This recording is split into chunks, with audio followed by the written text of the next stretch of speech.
Gaur egun gauza nola den, zer dugun dakigun arren, kontua ez da lagun, zer irabaz dezakegun, baizik gu galtzeko prest garen.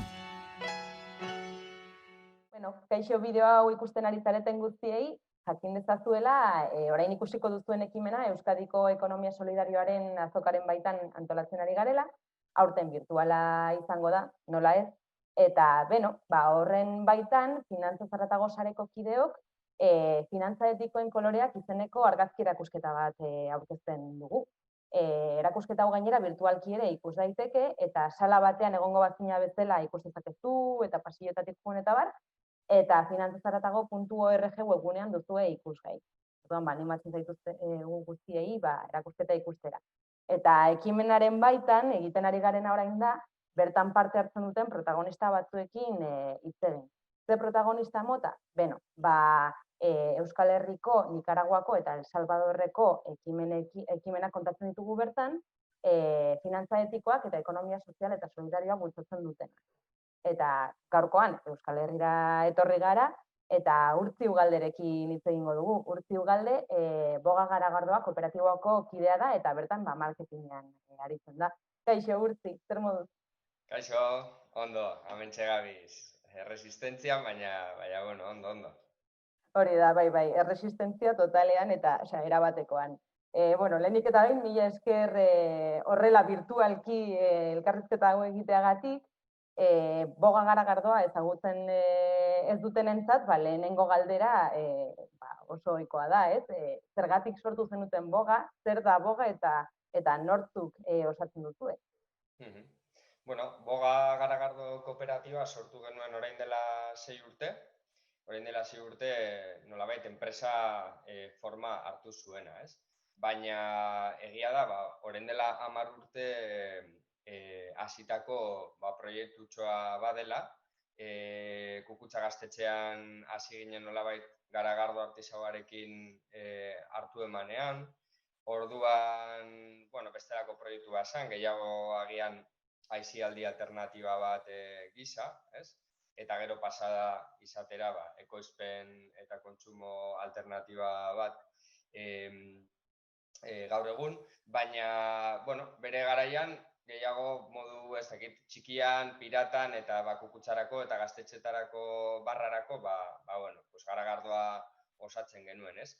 Eta, dakizuen bezala kukutza desalojatu eta ere itxi eta gero, hangeratu ziren gure gauzak, gu ere beste lan batzuetan murgildu ginen, gero juntatu ginen berriro ere taldea handitu egin genuen, eta esan genuen, guazen beste pauso bat ematera, maila handiago baten, formalago baten, ikusita ere nola estatu batuetatik, Europatik eta estatu mailan Katalunian sartzen ari zen kultura berri potente bat, Garagardoaren inguruan, eta gu, Euskal Herrian nolabait kultura hori nola gerturatzeko, gure aletxoa edo jarri nahian sortu genuen Boga Garagardo kooperatiba, ezta? Eta ordutik, sortze gabiz, gaude 4 bazkide langile, beste 3 bazkide laguntzaile, beste 2 pertsona gaude kontratatuak nolabait por cuenta ajena, praktiketako jendea ere pasada handik, eta bagoaz poliki forma ematen proiektuari. Pixkanaka orduan badoa hunditzen, eta gainera kooperatiba bat izateaz gain, ikusten ditugunean Garagardoak, nik hemen ditut horietako batzuk esaterako, askok ez dakigu horren atzean ere badagoela nolabait intentzio, deklarazio potente bat, zuen proiektua finantza etikoen bidez finantzatu duzue. Eta hori jende askok ez daki. Zergatik egin zenuten honen aldeko apustua? Gu nolabait azkenean mugimendu sozial edo komunitateko saretatik gatoz, ez? Eta orduan hortik nolabait arrastratzen dugu hainbat balio edo ideia nahi genituenak ere plasmatu enpresan eta gure lan moldeetan, ez? Orduan enpresa sortzerako orduan, dakizuen bezala nolabait lehenengo gauza izaten da, dirua nolabait lortzea, finantzaketa lortzea, eta hor bi mundu irekitzen zitzaizkigun, ez? Nolabait banka konbentzionalaren mundua, eta gero banka etikoaren edo finantza etikoaren mundua, ez? Hor, FIARE, Triodos, COP57 bezalako entitateak dauz, eta guk COP57 Euskal Herriko sekzioaren sorrerarekin batera ezagutu genituen, kontaktuan jarri ginen, eta gure proiektua aurkeztu genien, ez? Nolabait alde batetik bideragarritasun ekonomikoaren plana eta bestetik bideragarritasun soziala, ez? Bi batzordek aztertzen dute proiektua, nolabait beraien ekarpenak egiten dituzte edo moldaerak proposatu eta aurrera egin, ez? Gu azkenan bentaja ideologiaz edo filosofiaz gain teknikoki ere bentaja bat ikusten genion erraminta honi, ez? Azkenean, banka konbentzionala nolabait kreditu bat ematen dizunean, zuk abalatu behar duzu solidarioki edo abalatzen duzu guztia, ez? Eta abalatzen duzu zuk, zure lagunak, zure familia, zure etxea, dena, baina guztia bloke batean, ez? Eta aldiz COP57 eskaintzen zuen kreditua, abalatzen zen mankomunitate edo abal mankomunatuen bitartez, ez? Orduan zatitxoka. Gure kasuan 2 hilabetez edo 3 hilabetez ibili ginen abalak lortzen eta lortu genuen 500 eta 5.000 arteko zatitxoetan abalatzea gure kreditua 100 pertsonak, elkarte, konpartzak, enpresa txikik, ez? Eta horrela egin genuen aurrera, ez? Azkenean da modu bat komunitate bat ere ukiteko atzean, dinot komertzialki ere zentzua izan dezakena, baina baita ere arriskua birbanatzeko, ez? Nolabait momentu komplikatuenetan, jende hori, pertsona horiek, elkarte horiek, beraiek abalatutako zatitxo hori bakarrik eman beharko lukete, ez? Azkenan konpromiso hori hartzen dute. 500 eta 5.000 artekoa, ez gehiago eta ez gutxiago. Ordan guretzat hori bentaja izugarria suposatzen zuen, ez? Eta horrek ere animatu gintuen aurrera egitea. Bai, nik uste askotan azten zaigula finantza etikoak ez direla soilik nolabait egiten duzun apustu bat, baizik eta bere abantaiak ere badituela ekintzailetasunez, ezta? Eta, hitz eginez pixka bat ere, zuen kutsu sozial horrez oso indartsua dena gainera, Garagardoen atzean, aurrean ere, markan ere baduzue, ez? Adibidez, zuen produktuetako asko kolaborazioak izan dira nolabait herri mugimenduekin, eta mugimendu sozialekin eta bururatzen zait adibidez, 2019an klika Garagardoa egin zen dutenean korrikarako, egin dituzu ere Pikara magazinekin, Plakiz Beltzarekin Fermin Murezaren bitartez, eta zertan datza kolaborazio horrek, zergatik sortu zen, baduzue ekimen berriren bat buruan? Azkenan boga marka bezala, ez? Azkenan guk kokatzen dugu asko taldeko lan edo kooperatibaren izaera horrekin, badu nolabait euskal kultura eta itsasoarekin lotuta, baina sozial mailan ere nahi izan dugu posizionatu marka, ez? Hortik gatoz, eta azkenean hortara goazelako, ez? Munduan nolabait gure Garagardoarekin halko bagenu moldatzeko, eraldatzeko aukera hori, ez? Zabaltzez. Eta orduan, zentzu horretan, gure komunitatean dauden hainbeste proiektu politak eta sozialak eta kulturalak, horien atzetik ibili gara, nolabait, co-branding edo elkarlan ikuspegi batetik, ez? Orduan, egin ditugu beste kolaborazio igual frikiagoak, beste Garagardo marka batzuekin, ez? Horlan, Garagardo bereziak. Eta beste maila batzutakoak. Baina gehienak izan dira kokatzen zuk esandako sare horretan, ez?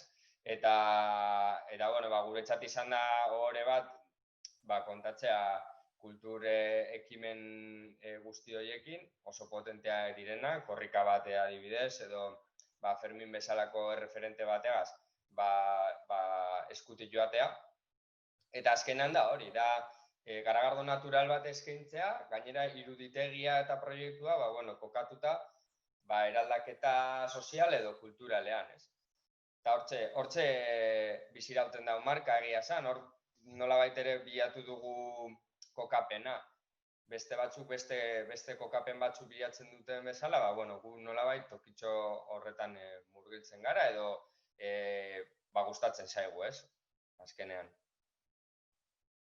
Gainera okupatzen duzuen tokia oso beharrezkoa da eta okupatu behar da, ez? Eta horrexegatik ere, zuek horren proiektu polita daukazuenez, gustatuko litzaiguke ea zuk urtzik, ea alduzun gazteei, proiektu batean hasteko asmoa dutenei, enpresa bat sortzeko asmoa dutenei, nolabaiteko mezu bat eman, animatzeko ekonomia sozial eta solidarioaren eta finantza etikoen bidez bideratzera proiektu hori. Nola ez, azkenean batzutan oso zaila dirudi, badu sakrifizio puntu bat, hori ere esan beharra dago, bestela ez gaude egia osoa esaten, ez? Baina erramintak egon badaude, ez da, igual, orain dela 10 urteko egoera, harri azpietan bilatu behar genituela alternatibak, bai finantzak eta arloan, bai hornitzaileak, Goiener edo Isarkom edo ez dakite, bestelako beste proiektu batzuk bezala. Gaur egun, badaude alternatiba horiek eta zuek egiten duzuen lan adibidez ikuskatzen hainbeste ekimen politekin baliabide ezinbestekoa dira jendeak ezagutu ditzan, baina baita ere gure kabuz bilaketa hori egin dezakegu. Gaur egun sarean asko bilatu dezakegu, ez bada Euskal Herrian dauden alternatibak oso gertu daukagun Katalunian ere topa ditzazkegunak, modu baten edo bestean. Eta animatzea jende guztiari nolabait salto egiten, ez? Lehenengo apustu hori egiten, naiz eta arrisku batzuk badituen, baina lehen esan bezala arrisku horiek birbanatuz, nolabait maila pertsonalean eta enpresa mailan ez duen hainbeste pisua, eta topatzera alternatiba horiek eta beraiekin elkarlanean ibiltzeko, batzutan gertatu daiteke inbertsio edo gastu gehigarri bat izatea, azkenean alternatibak gaur egun txikia dira, kalitatezkoak dira eta orduan horrek ere prezioen badauka bere eragina, baina badaude beste batzuk ere, inkluso kompetitiboak esan neurri mailan, ez? Eta mantra hori ere kendu behar dugu. Are gehiago, esango nuke, geroz eta jende gehiago, geroz eta proiektu gehiago murgiltzen bagara finantzaketa eta hornitzaileen alternatiboekin, salneurri neurriek nolabait jaitsi egingo dira, ez? Eta guztiok onura aterako dugu hortik, ez? Orduan, animatu daitezen eta posible dela, aldela egin. Eta gu, zabalik ere, edozein laguntza edo kontaktuz, azkenan asko dira kontaktuak, hori klabea da, pasatuko dizkiegula eta gure ideiak jasoko dituztela nahi izan ezkero. Hori da, azkenean gauza da animatzea, ez da? Eta argi edukitzea horrelako proiektu bat sortu nahi duzula.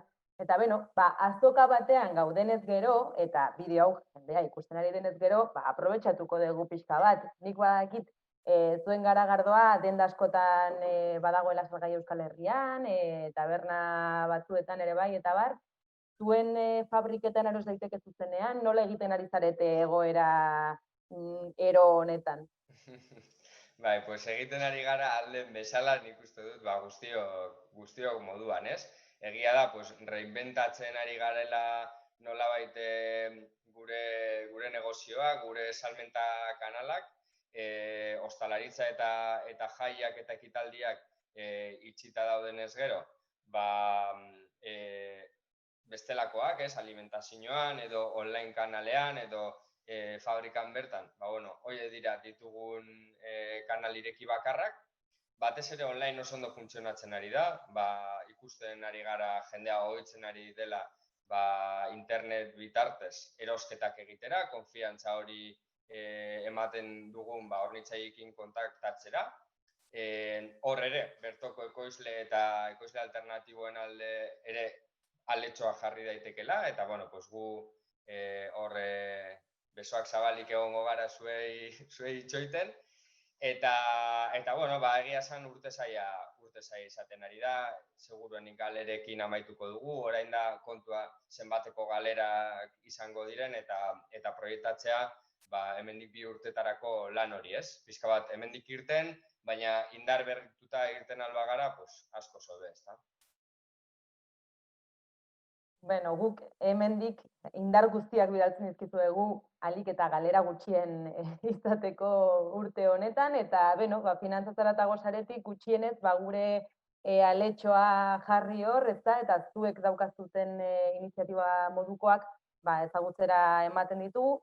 Lehen esan bezala, finantza etikoen koloreak erakusketa virtualki ikus daiteke, eta gainera ere badaukagu PDF bertsioan, oso teknologikoak ez garen ontzat, ondo dago ere PDF-an ikusteko aukera izatea, eta hor gainera irakurri dezakezute pixka bat gehiago bogak egiten duen lanaren inguruan, hortxe agertzen dira, eta mila esker Urtzi zure denboragatik, espero dugu benetan hurrengo urtea hobeto joango dela, eta bien bitartean berritu ala hil, esaten duten bezala.